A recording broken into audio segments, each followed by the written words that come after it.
Well, good morning, everyone. Thank you for making time and joining us for today's discussion. We're going to continue CETL's Spring Workshop Series.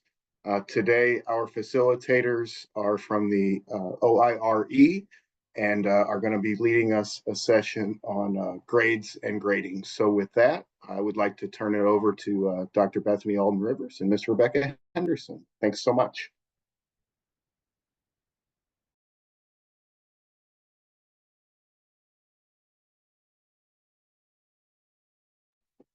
Thank you so much, Dr. Barnett. I do have a question. I see that I'm sharing my screen, but I'm not sure if all of you can see it. Let me You try to couldn't do until that you again. just clicked on whatever you clicked on. So it was working for a moment. Okay, let me see if I can get that back. Okay, is that back? Good, okay. Great, well, welcome and thank you for joining. Several months ago, CETL carried out an assessment to see what some of the needs and interests of our faculty and staff were in terms of training and development opportunities. And one of the topics that came back was that people would like some more information or opportunities to discuss grades and grading. And I think particularly we got something back to say we'd like to talk about grade inflation. And another comment was that we'd like to talk about AI assisted grading.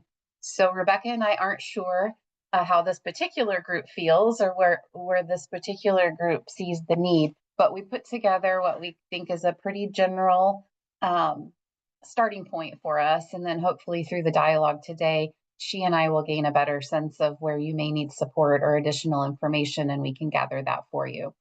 So we cover a lot of ground in this few minutes together, but hopefully it'll be valuable as a starting point to the conversation. The objectives are four. We'd like to provide a historical and contemporary contextual understanding of grading, positioning grading into that timeline of how grading evolved and where grading is going into the 21st century. We'll talk a little bit about the difference between grading and assessment, since we do talk a lot about assessment, but where does that leave grading as a practice? We'll also talk about some current issues with grading that we see that are common in the literature. Our second objective is to assist you in exploring opportunities and risks associated with AI-assisted grading. And Rebecca has a good real-world example of grading using AI that hopefully will prompt some thinking and dialogue within the group. And we'll end on maybe a futuristic note. What does the future hold for grading? Where does this leave us as practitioners and scholars of our pedagogy?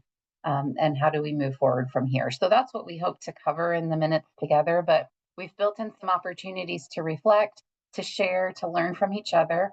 And hopefully you'll walk away today with something to think about, something to maybe try, just even if it's a seed that's been planted that can take root and blossom in the future. We're pleased if that happens.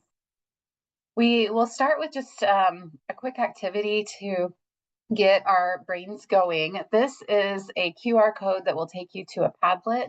The Padlet should be published. I'll give you a moment just to access that and make sure you can get to it. If you have a device, it's probably handier if you do the Padlet exercise on your device.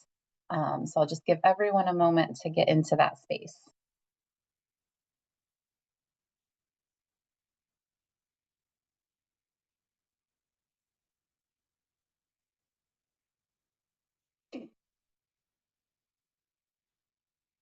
Okay, so in that space, thank you, Sarah, I've given you an example. Now, I'm not going to evaluate whether my example is a good one or a bad one, because anything goes here. It's okay to put anything that you'd like to post on this Padlet, but you have 60 seconds.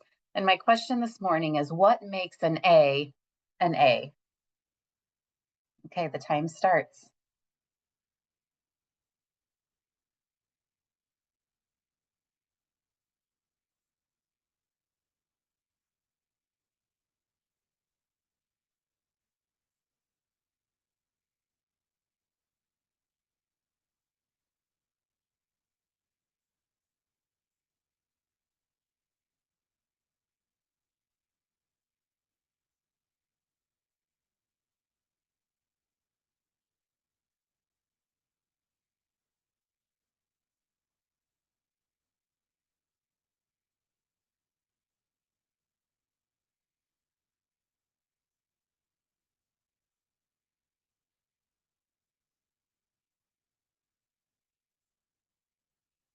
15 seconds.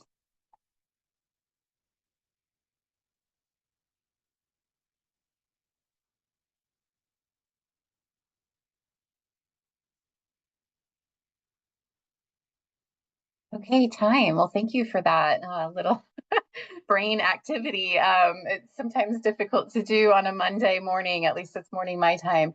But this was to get us in the space of thinking about grading, but also what I hope this does is opens up this maybe ontology or bigger space for us to think about the different ways people think about grading. Even in what we've just very quickly posted, I can see that we have a sense of grading as a measure of excellence, grading as something that's relative to others in a group or cohort or class, grading as a sense of mastery of something. So all of those have kinds of different ways of helping us think about what that means. It's showing us that we're coming at it probably from different perspectives and lived experience. And that's not a bad thing. And that's what the literature that we'll talk about a little later is also reflecting. We're going to come back to that Padlet and that exercise later, but thank you for joining me in that Think Fast activity.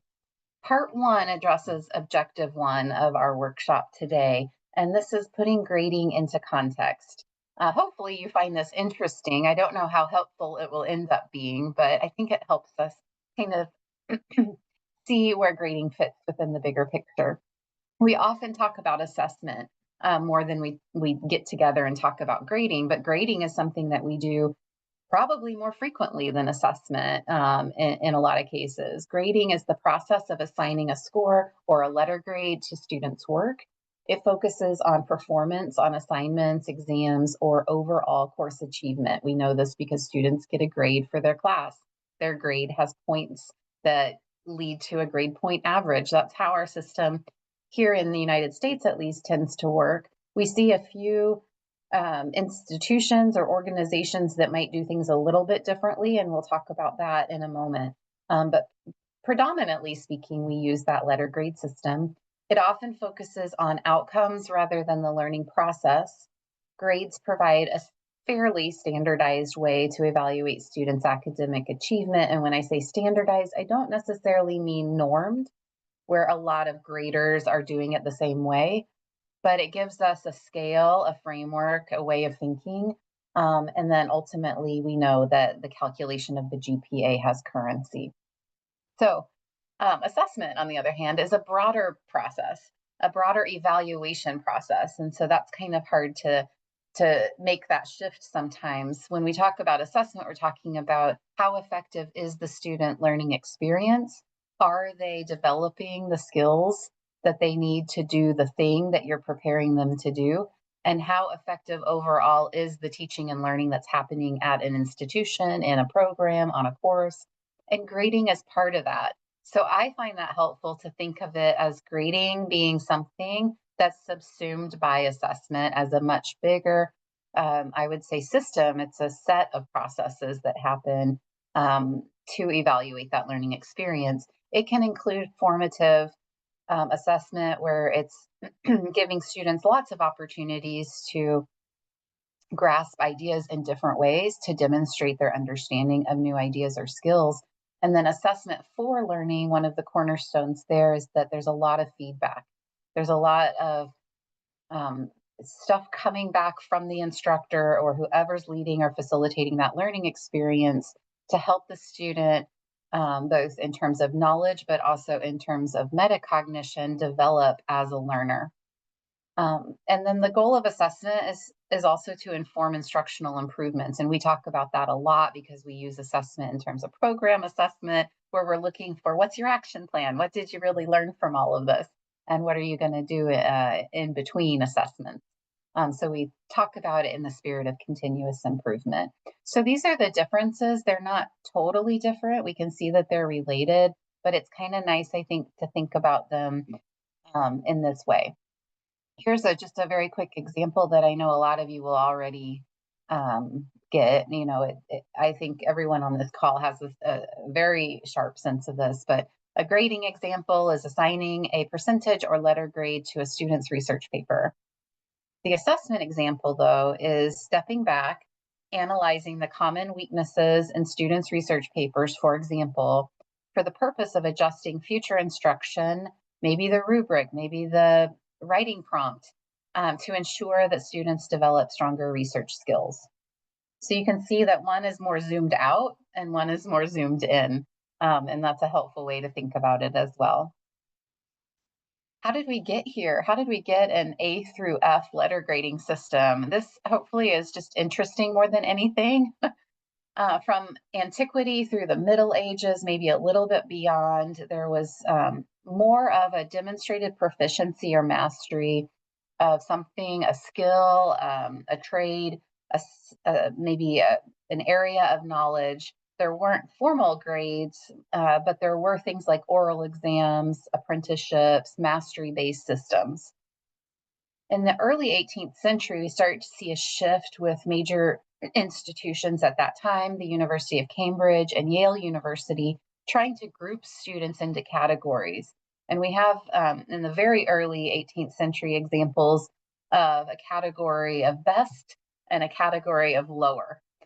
This still doesn't mean there was a grading system, so that might be helpful to note. Let me see if I can, lost you all, there we go. There's no grading system there, but that grouping is starting to take place in that mindset. In the late 18th century, we start to see a more formalized scale. So there's the 4-point scale. Again, you see the Latin terminology of optimi, second optimi, and inferioris, and pejores, which laid that foundation for later grading scales that we use today. In the 19th and 20th century, we start to see institutions adopt formal A through F grading systems, with Mount Holyoke College cited as the first institution in the United States to do that. And in the 20th century, the grading system became standardized across US education, and I would say K through 12, P through 20, however you want to frame that, but we see it not just in higher education, but of course in K through 12 as well.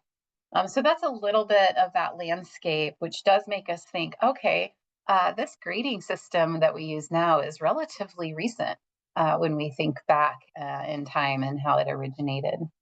And this is just an example of what we would commonly refer to as a grading scale, where in the United States, at least, we have the letter grade backed by the percentage that it represents. And we'll talk a moment about how that might differ worldwide. This isn't necessarily the rule. There are institutions that will have slightly different scales, and it's interesting to find those. I was reading an article last week that Rebecca and I found that you also have links to at the end of this presentation, that showed that some of the A scale started at 92 and up, and the problems that that institution had by having it slightly over the 90. So you will find variations on this. Some institutions won't use the minus or the plus. So you'll just see the A, the B, the C, or they'll use them in the classes, but they don't transcript them that way for the student. So there's lots of differences, but this is the gist of it, and maybe and probably one that you're familiar with. Across the world, grading also is different. You can see the A through F grading tends to be used in the US. China and India are also known for using that grading. In the UK, they have first honors. They have upper second honors, lower second honors, third.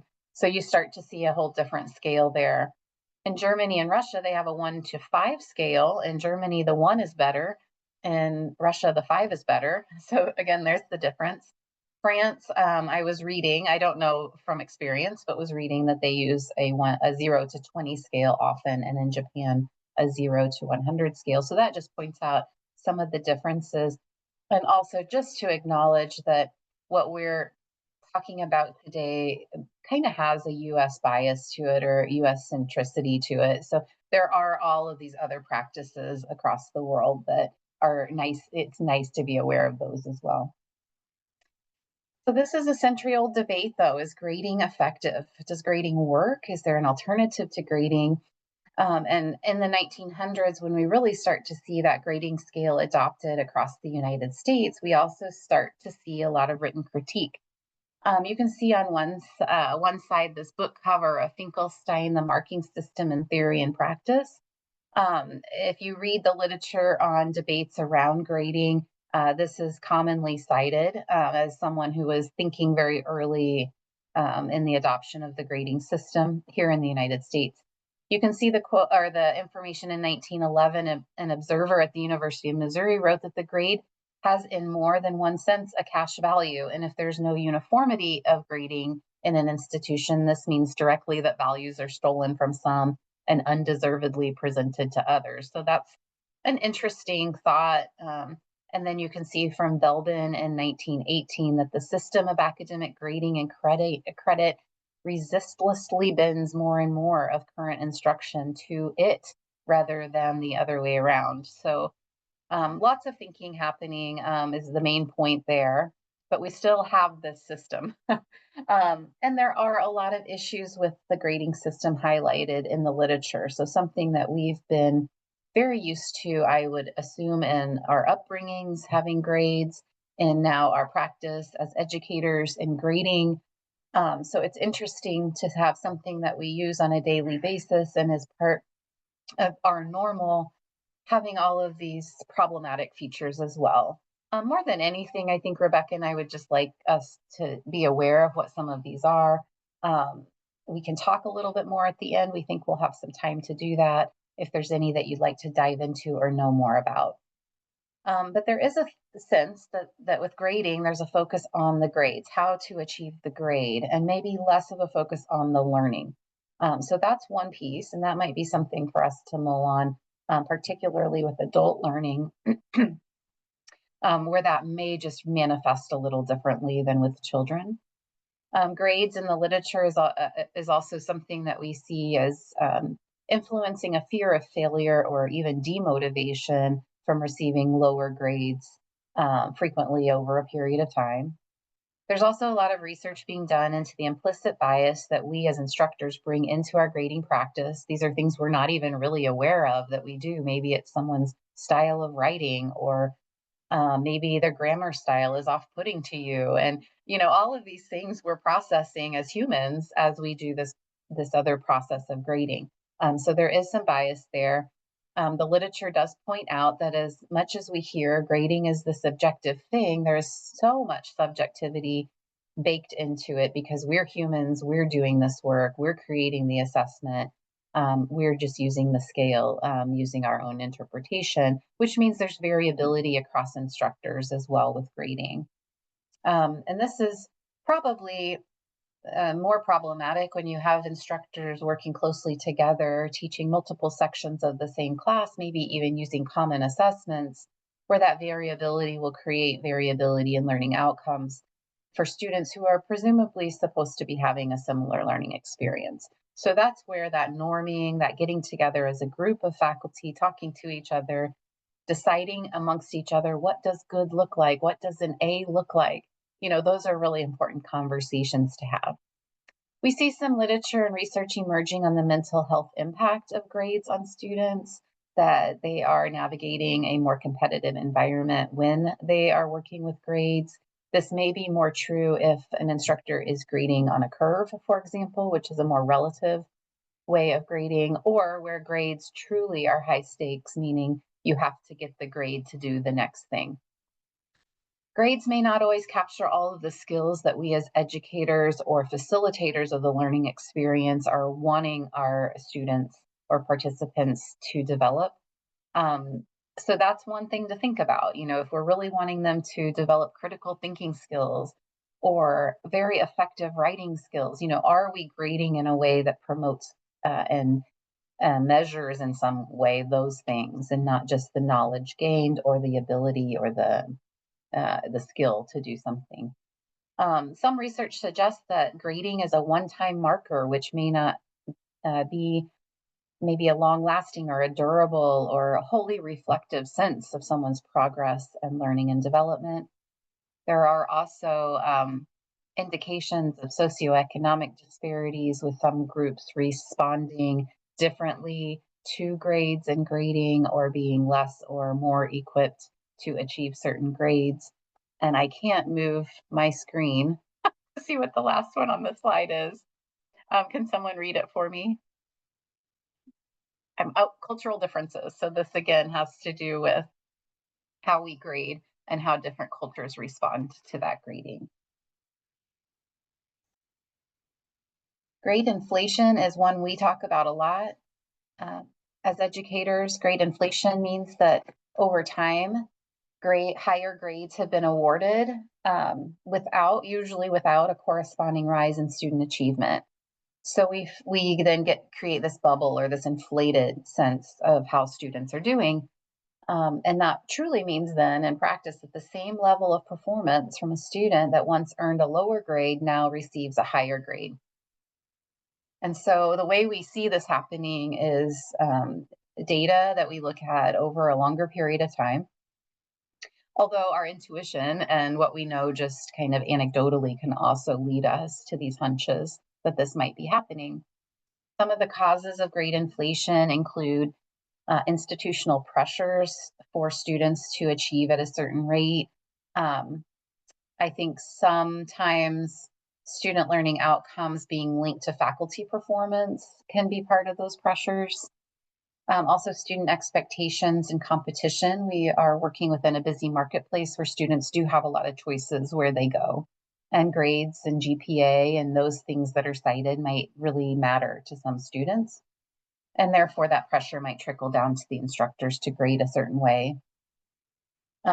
Changing assessment methods. So this is, for me, this is an important one to reflect on. And I'll give you an example. For a long time, I've taught a doctoral class on research design. And my goal in that class is to get the students to a point within 15 weeks that they can produce and submit a successful IRB application.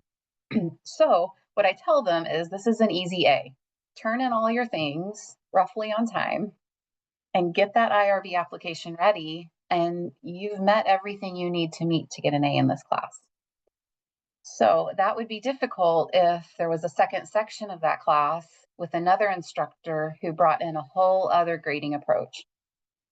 Right now it works, but this is a good example of how I've decided in my grading style or approach in that class to emphasize their participation, the getting the work done, rather than mastery of it. Rather, I think their successful IRB application and their approval of their research design is the measure of success for them. So that's just an example, but some of us do that because we also want to promote engagement, and we particularly do that in online classes when engagement is harder to achieve. And we know engagement leads to higher retention and completion rates as well. So there's a lot going on in that space. It's complicated. And then in some cases, we see cultural shifts toward more lenient grading practices. And this might speak to, and in some of the literature we reviewed, that concern over students' mental health as well, or creating that uber competitive environment. And then the effects, what are the effects then of grade inflation? We start to see a devaluing of higher grades. We lose meaning behind that, what that A+ really means. Then that's a question about academic rigor. Are we really giving our students the most rigorous, deepest learning experience? Will they be well equipped to enter whatever profession or, the workforce generally? Will they be prepared for graduate studies if that's their next thing after they leave us? And then we see in some of the literature that this can widen gaps in student attainment across different populations of students. So with all of that in mind, we have a short second activity using the same Padlet, and it's called What You Thinkin'? So we're asking you to reflect on all of those issues because it's a lot that we just talked about. And it's predominantly with that A to F grading system that we tend to see in the United States, maybe a couple other countries. And tell us about one issue that you personally have encountered or that you've considered previously. And you can type a few words about that into your Padlet and take about 90 seconds to do that. Once we do it, I might ask a couple people to share and just expand on those experiences they're sharing. Thank you.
Okay, so thank you for these great ideas. I wanted to know, and please don't feel like you have to do this, but I was reading here about someone's daughter who has 6 valedictorians in her graduating class, and I wondered if whoever posted that might share a little bit about, as a parent, how that makes you feel. Yeah, sure. That was me. Yeah, and yeah, that was just an interesting thing as I watched her work hard and maintain a 4.0 throughout her high school careers, and then there just was this group of people that were the valedictorians, and it just really seemed to devalue. And even and this was in high school, so I don't have any real stories from college as far as it's concerned, although she did very well there too. But the grading scale was structured so that everyone could succeed, which is great. I think we want everyone to succeed, but when everybody succeeds, then success becomes less important and less valuable. I really like that comment about the actual cash, the value of those things, some being given to some and taken from others, in the leveling of the playing field, as it were, to make everybody a winner. And then the winners are less important. So Mhm. Thank you, Paul, for sharing that. you bet. My wife came in, I think, third in her high school class, or she came in second. The person ahead of her spent homeroom copying other people's stuff, took easier classes, things like that, and that's sort of stuck in her craw, which is the most beautiful craw of all craws of any women ever, but still. Thank you, Mike. Thank you for sharing that. So there's another post here about I teach in for another college with only A, B, C, D, and F, and it's hard if a student is close to one level but not there yet, like 89%. I hear that. So I get a lot of students asking if there's a way to move it just, a few tenths of a percentage point so it can roll up to the A. Whoever posted that, would you mind sharing a little bit more about that thought? It was just, I do appreciate, the one we have here at the college. It's not complete. We don't have Ds and we don't have A plus, but we do have some minuses and pluses. And yeah, I really do find a problem teaching at this other one. And I do find myself trying to kind of work it. If a student worked hard, maybe, anyway, it doesn't seem fair, but. And if you're like me, Cindy, while you're doing that little adjustment just for that one student, you're probably thinking about the other students that maybe aren't coming forward and asking for that help.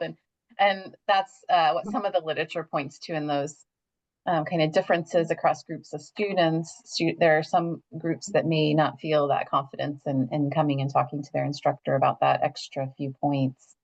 And some, just to add that, like a lot of times I do then say, okay, this quiz, I can curve the grade. So I do to all, I really try to do it for everyone. Yeah. But it is complicated. I just want to pick out one more.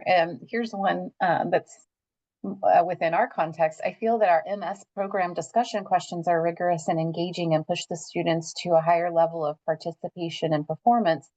But the DQs are not heavily weighted. Most students get an A, and we are worried about the grade inflation problem. What's the way to tell if there's a grade inflation issue besides the grade distribution?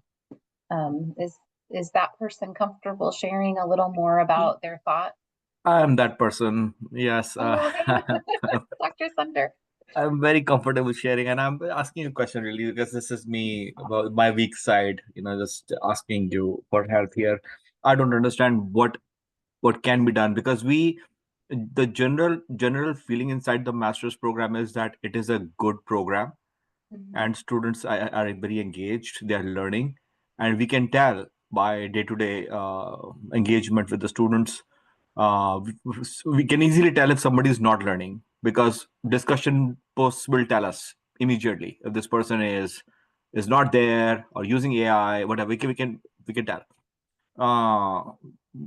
So that is one thing. The other part is that the heaviest weight in the program is on the assignments, and then there are quizzes sometimes, and quizzes are like very very small part. So short and long answer questions are the one, essay type questions are the one that take the highest points, highest weight.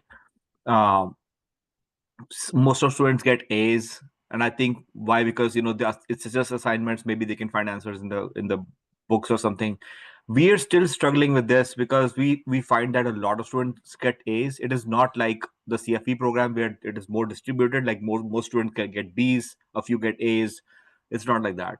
So we don't know how to tell if the students, if we have a grade inflation problem. Is it like just by distribution? Because if most students get A's, we have a problem.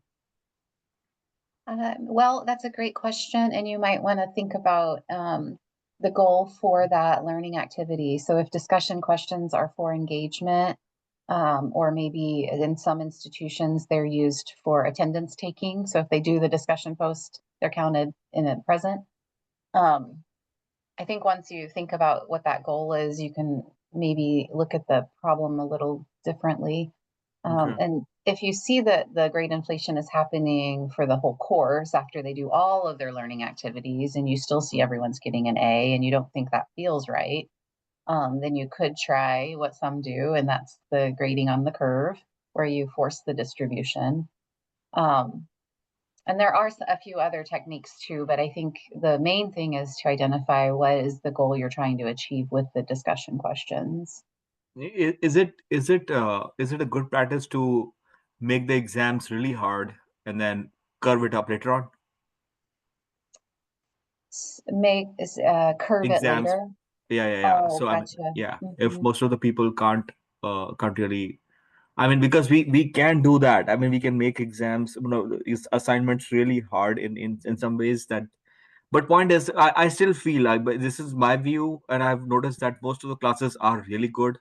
The assignments are very rigorous. They're not, I mean, even for me, some of them, like, and they are vetted by our full-time faculty multiple times. They have been created. Some of them have been created by like the big guns. I have no complaints. I just don't understand why the data won't suggest that. That's the problem.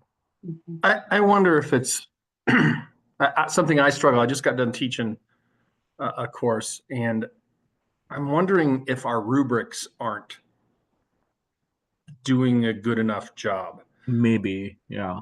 right? So the rubrics are built in such a way that They fall in A. Yeah, you're right. yeah, Yeah. we end up inflating scores because I mean we're honestly answering the description in each of the Yeah. categories, but I think maybe we make the rubrics too easy or not strict enough. Is Gary Clement on the call? Gary, are you in does the not room? seem like now. Okay. Anyway, Gary created that AI grader for one of his courses, and it initially came back giving everybody really good grades, and he asked it to be more discerning, and it came back with what he felt was like more accurate grading. So I'm wondering if it's not the rubric rather than the course design or the assignments themselves. That's where my head's going right now Yeah. after just getting done teaching. I like that you said that, David, because there are multiple things we can be looking at in that constellation. There's not usually just like one thing or one silver bullet. I did meet an instructor once who graded all discussion posts for three things. One is, did you do it, and did you do it on time? And you got a third of the credit for that. Was it more than 200 words? Pure word count. Then you get a third of the credit for that. And then the other third was the quality of the post. And she said most of the students did it every time on time and did their 200 words, but the quality of the post is where she could take the points away when they weren't. And so that was a way for her to just make it a little more effective with the grade. She wanted the grade to mean something to them. Yeah. And then the feedback, of course, is very meaningful. So the first 2/3 is the padding, and then the last part becomes like that kind of, okay, yeah, but discriminating kind of. She also tells the students that she does it that way. It appears in Canvas as a rubric, so the students Okay. know. I mean, it's very transparent and was a help to her. Yeah. But thank you for engaging in that first part. That first part of the workshop was about context and issues. Keep all of that in mind. We're going to come back to that. But Rebecca is going to facilitate part 2, which is exciting, and that's on AI assisted grading. All right, can I ask a question first? Of course. Why don't we have an A+? I don't know. Does anyone have a sense of that? We no. I think we just Cindy. Did you want to say something? I mean, I think you It's started been saying- there as Yeah, that's what long that's as my I answer. have. Yeah. Yeah, because I think we're just following Mike whatever was done before.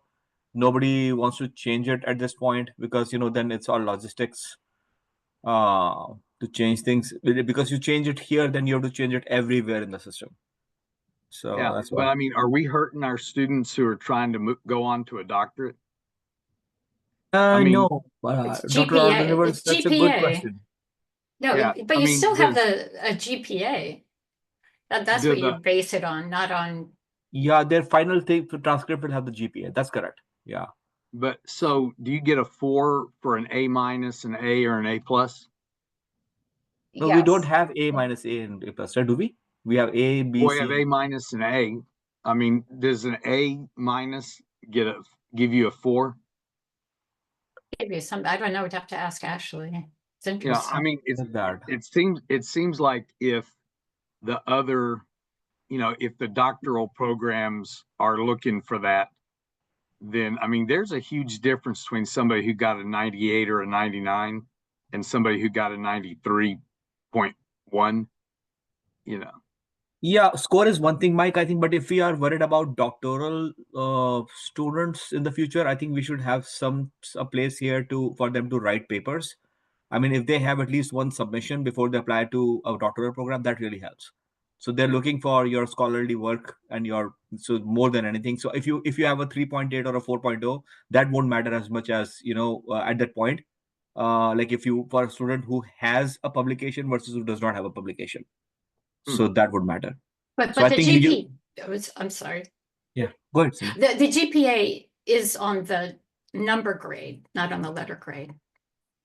I mean, if you got an 89, then it's, you know what I mean? The letter, Oh. the number grade is put in there and that That's So in calculates that it. sense, A minus is A then.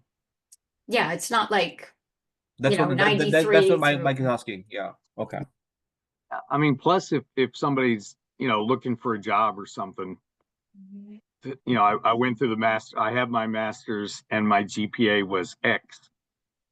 It just seems like we should have and this is just me, but it seems like we should have an A+ for the people that score like 97 and above. But we'll move on. That's one. Yeah.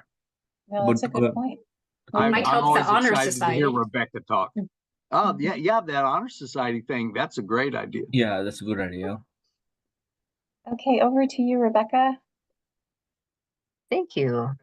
So go ahead and move to next. So I'll just kind of quickly go over some of the kind of the benefits of AI grading and some of the kind of risks of it. To start with, we just need to keep in mind the ethical considerations of AI grading. Make sure, data privacy issues if we're uploading grades. And like our system is closed, so we should be safe there. But if we use any third-party systems, just be aware of data privacy and transparency as well. Make sure students are aware that we're utilizing AI for grading certain assignments, and make sure, in some cases that we get their consent on things, just to make sure everybody's aware how things are graded, and just the opportunities and benefits of using AI. Because I know some faculty here have already been using it. It can definitely increase efficiency because grading is one of those things that just takes so much time, especially when it comes to essays. And just they can be more objective in some cases, as we kind of mentioned before.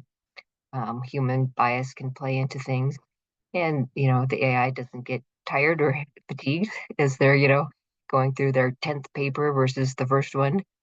We can kind of start grading differently depending on how tired we end up getting. And AI can also provide immediate feedback for students And as mentioned before, just to mitigate some of the bias that comes to play. So we'll move on to the next one, kind of the risks and limitations of AI grading versus human grading. So AI can introduce kind of new biases based on the data that it's been trained on. And there are also flaws in just the sampling that plays into that as well, just the underrepresented populations that might not be included in the training data. It can be missing out on some things. And then in some instances, human judgment is critical for more complex assignments with critical thinking that AI is not quite as attuned to grade. And just again, being transparent with students on if we're using AI tools for grading. Go ahead and move on. And I just did a quick search on, what tools are available. This is just kind of a handful of what I came across. So I'm sure there's several others. So Gradescope is by Turnitin.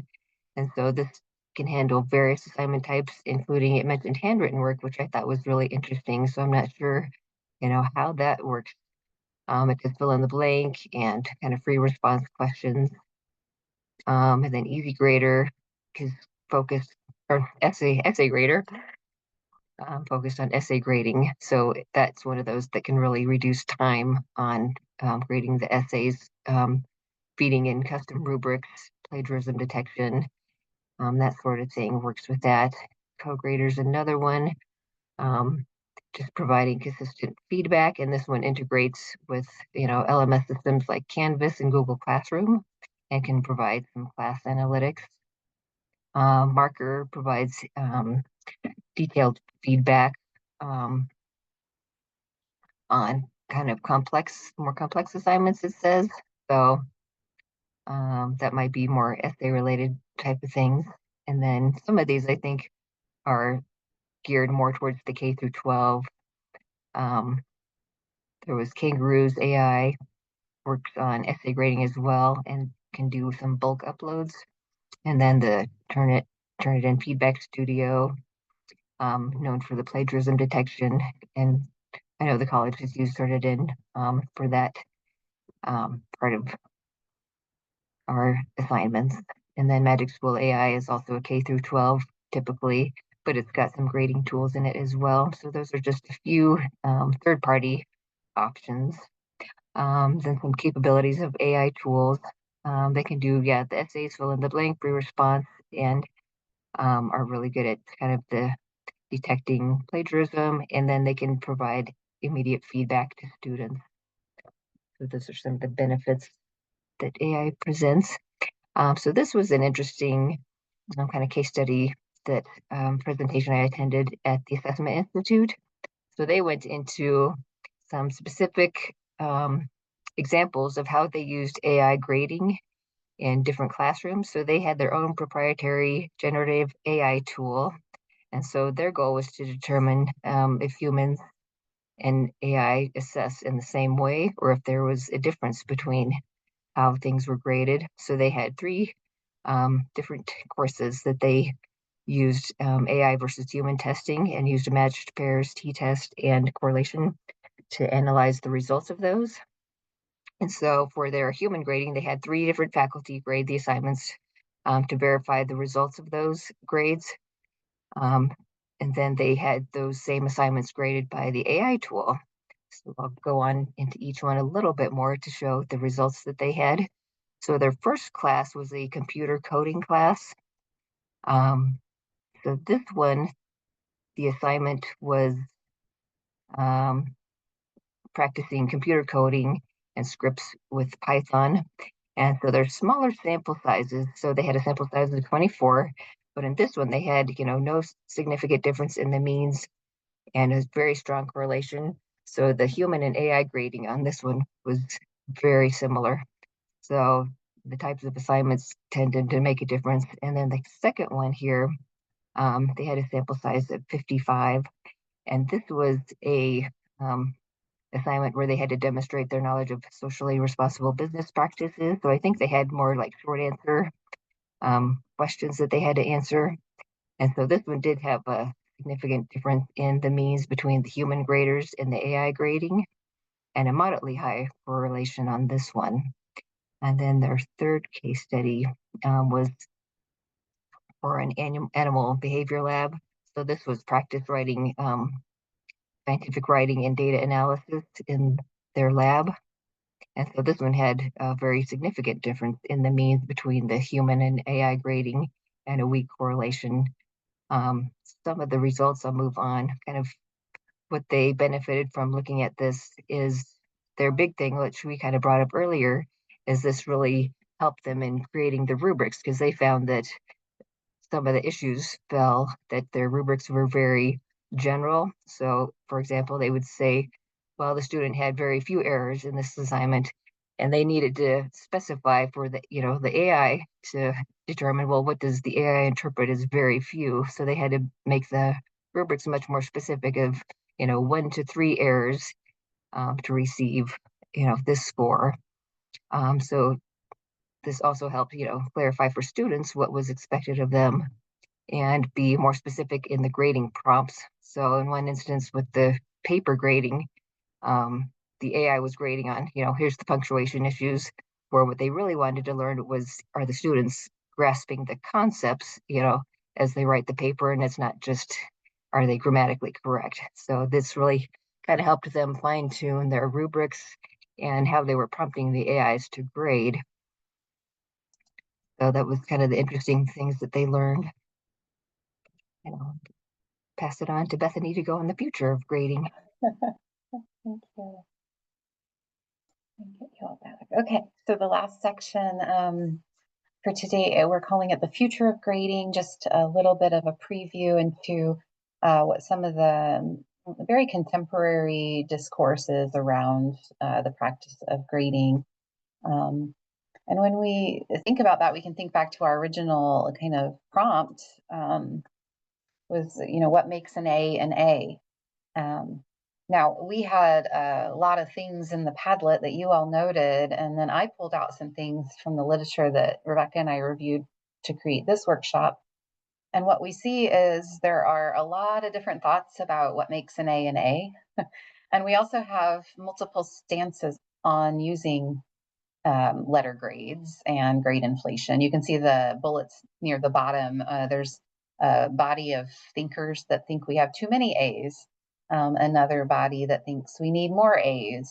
And so the research is very interesting, but different. And so if that's something that intrigues you, we've created a folder of literature for you to dive in. Some of it's articles, some of it's peer-reviewed work. But you can see here that there's a whole lot of different ways about thinking of what an A or any letter grade truly means. And because of some of these debates that are longstanding debates over at least a century in some cases, there have been in some places a move to adopt different types of grading. And some of this you might be familiar with. Some of this as an educator you might use for your own classes and students. Pass-fail systems we see in the literature and best practices that some universities will use to reduce pressure and encourage learning. Mastery-based models are increasingly more commonly seen in competency-based educational formats. So this is where we're looking at whether a student can demonstrate their mastery of a concept or a skill rather than earning some type of numerical score. Apprenticeship models, although we refer to them as something that happened in antiquity, they still happen today very much, and they're popular in some areas of the world. And we see some of these models kind of coming up, particularly in career and technical education providers in the US. Narrative feedback, this is something that we could all consider how to build into our teaching practice. This is a way of giving much more detailed feedback to students instead of grades or with grades to help students as they develop toward learning goals. This is also a key feature of what we call assessment for learning or formative assessment, and something to really think about. And we know that the literature suggests that adult learners in particular value this written feedback, or sometimes voice recorded feedback is also something that's increasingly more popular. They really value that from their instructor. And we see that employers and graduate schools are looking now at a more holistic set of indicators to determine a student's preparedness for the job or the graduate degree, not just the GPA. So we're starting to see some of these things come through. And you start to, if you look into the literature, you might see these referred to as gradeless grading, which is kind of thought-provoking to think about what gradeless grading might mean. But hopefully there's something here that maybe has piqued your interest. But where are we now with grading? So where can we end this session on? We know that grading is an important part of assessment. It's not something separate, it's part of assessment. But a comprehensive assessment approach that may include grading can also use other methods to evaluate whether students are learning in the ways you want or have set for them to do, and whether the instruction is effective in helping the student achieve those goals. It's helpful to be aware of and perhaps try to mitigate the risks associated with grading, such as the subjectivity that the instructor brings to the process, the potential unbalanced focus on grades rather than the skills, and then the issue of grade inflation. Having some consensus, or what we would in assessment talk about as norming, around a common grading scale and how we grade can really help. And I've worked places that at the beginning of every semester, all of the instructors in an academic department got together, had a few sample papers, and we all graded them, and we then talked about what grade we gave that paper. And that was such a fruitful conversation, because then we went into the semester teaching different sections of the same course, but at least having some anchor, some kind of norm to base our grading on. You can try becoming an even more prolific scholar of your own teaching by turning your classroom into a lab and experiment. Maybe try some of these tests with AI assisted grading compared with human grading. Maybe try something within your holistic assessment approach that's gradeless with your students. In particular, I would encourage that piece on more written feedback or voice recorded feedback for your students, knowing that can be so valuable to them. An assessment of learning is important. We do this all the time. We talk about it a lot, but assessment for learning can be a powerful approach for deeper learning. And that's where our assessment approach offers more formative, more lower stakes opportunities for students to demonstrate that they are getting it, that they are learning, but that feedback is coming as kind of that two-way street. So the last activity we have for you using the same Padlet is what's in your doggy bag? What are you taking away from the session today? We've covered a lot of ground. Is there just one thing you're gonna kind of take and think about a little more deeply, or maybe research a little more, or even try? So we'd love to hear from you in about 30 seconds. I'll give you some time to post those thoughts to the Padlet.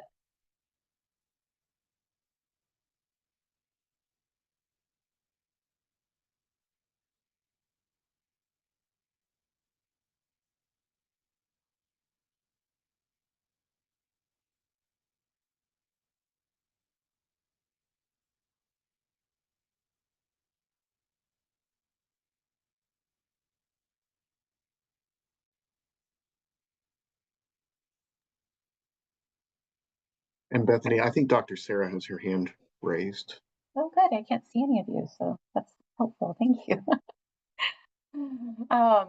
Sarah, I will just quickly say that all of the files that we've put together that you can use for any further reading or discussions with your teams is here. I will circulate through CETL these materials, so you'll receive them. And Dr. Sarah, what question do you have?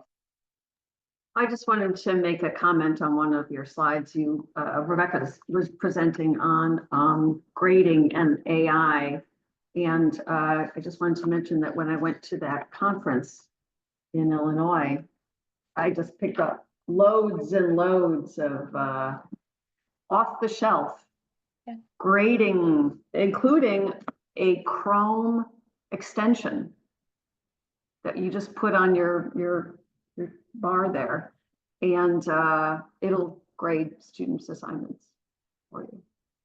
Just wanted to put that. Amazing. Yeah, Rebecca, when we Amazing. talked about the workshop, we thought, well, should we introduce should we put a slide with all of the different things you can go out there and look for, knowing that a lot of them will cost money. But sometimes it's good to try those things, and sometimes they have like a little free trial period too. And sometimes they're open source. So I thank you do for have sharing. like some free trials. Yeah. So if people want to, I'll take a look at it. Good, thank you. Well, I think we're at time. We'll just quickly end on these are our original objectives for today's session. We hope you feel that we've achieved these to some extent. We're really open to hearing what more in-depth work you would like to do, or anything we can do to help with that. But just thank you so much for your time today, and many thanks to Rebecca for co-facilitating. And over to you, Jeff. Well, thank you very much. Thanks everybody for being here and joining in this very informative and engaging discussion. I'd especially like to thank Bethany and Rebecca for agreeing to facilitate the conversation and leading us this morning. So thank you all so very much. Appreciate it. And I hope you all have a wonderful day. Thank you. Thanks, everybody.